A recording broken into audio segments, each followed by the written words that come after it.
people are killed and 80 others injured in 2 blasts in Beirut's southern suburbs.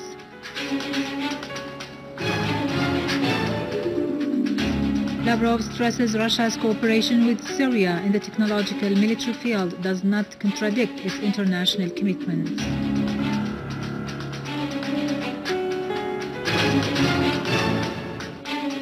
The Syrian Arab Army continues to establish security and stability in a number of governorates.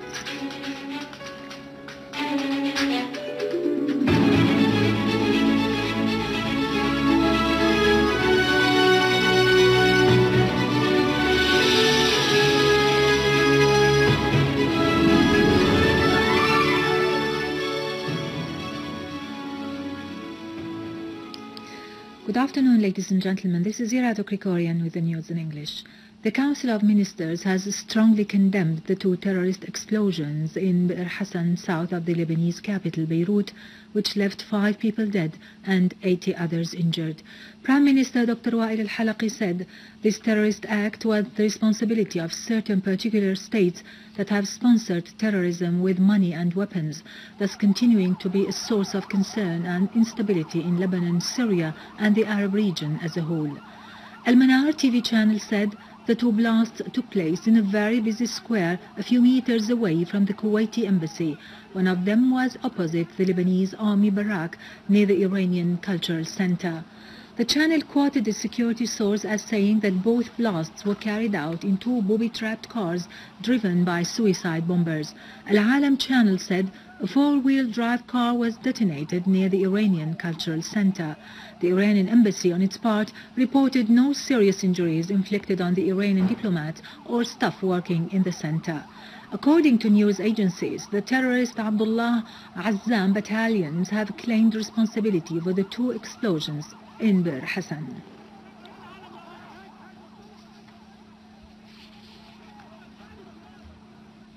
Russian Foreign Minister Sergei Lavrov has said Russia's cooperation with Syria in the technological military field does not contradict its international commitments.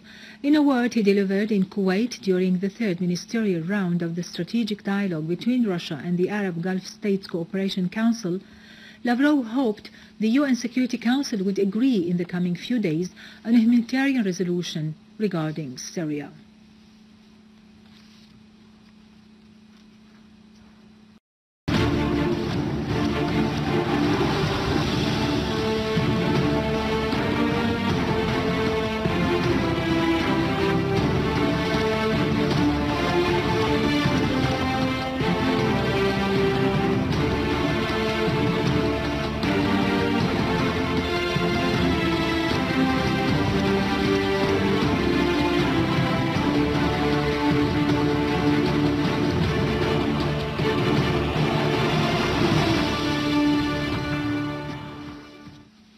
Welcome back.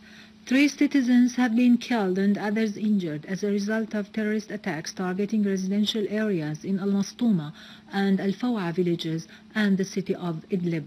3 mortar shells fired by terrorists yesterday fell on al-Saba Bahrat Square and al-Jala Street, killing a woman and inflicting huge material damage on citizens' houses. A police command source which reported this added that the terrorists also fired 7 mortar shells at al-Fawa village, killing a man and a woman and inflicting huge damage on properties. Units of the Syrian Arab Army destroyed the headquarters of the so-called Islamic Court affiliated to the armed terrorist groups in Bab Al-Hawa, killing and wounding dozens of them. The Syrian Arab Army also targeted terrorist dens in Dar'a, Idlib and Deir ez-Zor, as the Syrian Arab Army unit attacked and killed 6 gunmen in Al-Mzarib in Dar'a countryside. The Syrian Arab Army also foiled an attempt by terrorists to detonate an explosive device at the entrance of Mahja town on Dar'a, Damascus countryside.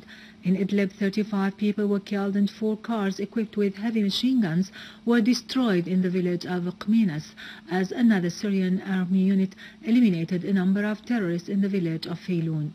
In Deir ez-Zor, Syrian Arab Army units eliminated an armed terrorist group in al-Rashidiyya neighborhood in the city. The Syrian Arab Army also destroyed a number of vehicles on Al-Ba'ath bridge and foiled their attempt to attack the airport.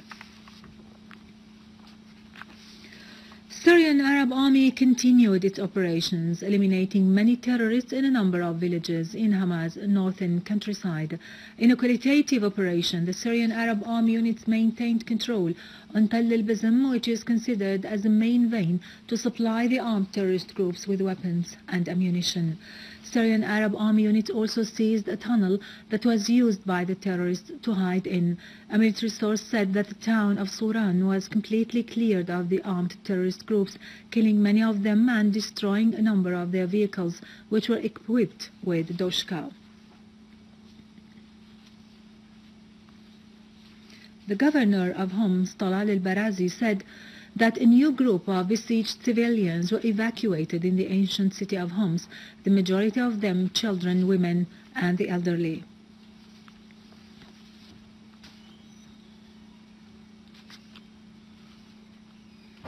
Mass rallies were organized in support of the Syrian Arab Army in its fight against terrorism, which is spreading all across the Arab world. Workers at the Ministry of Industry, in addition to some popular organizations in Damascus, organized a march in front of the ministry building, shouting slogans in support of the national principles and the Syrian Arab Army. Residents of Sayyeda Zeinab in Damascus countryside organized a mass rally in support of Syria's national stance, voicing full solidarity with the Syrian Arab Army in its fight against terrorism. The participants carried Syrian flags and shouted slogans in support of the territorial integrity of Syria and stressed the importance of national unity. Iraqi Prime Minister Nouri al-Maliki stressed that what is happening in Syria represents a threat to the Middle East and the whole region, pointing out that the battle against the terrorists in Iraq is part of the conflict taking place in Syria. He added that the international community should offer help to the Iraqi government to combat terrorism.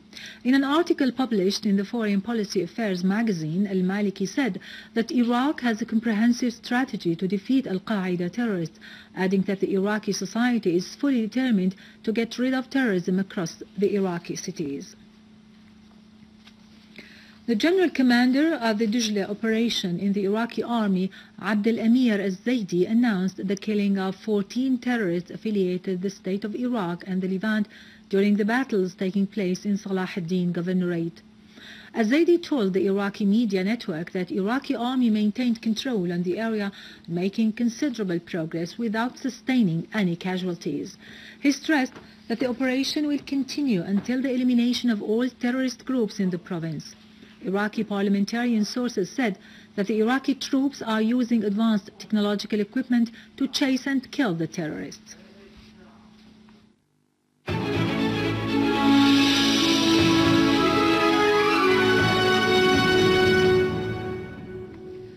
Finally, Syrian director Hanna Karim has won a prize for his film Your Circle at the Asian Syria Festival for Short Films in Indonesia. It was chosen as the best film dealing with the AIDS disease. Produced with personal efforts on Karim's part, the film is expected to be proclaimed together with 3 other films as an official promotion to combat the disease. In a statement to Sana news agency, Karim said the committee chose 4 out of 123 short films, and his film, Your Circle, was selected as the best. Syria is an Indonesian film festival.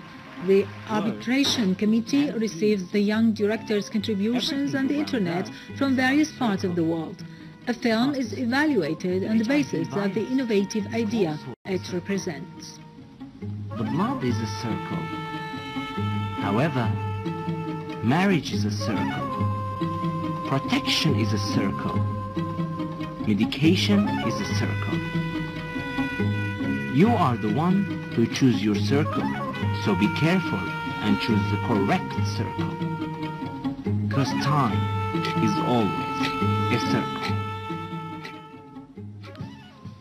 With this, we end our news for today. Thank you for watching. For more details about Syria and the region and to view this bulletin again, you can always visit our website in English, syriaonline.sy. Now to latest business and market news with Vani Gunjian, but after a short break.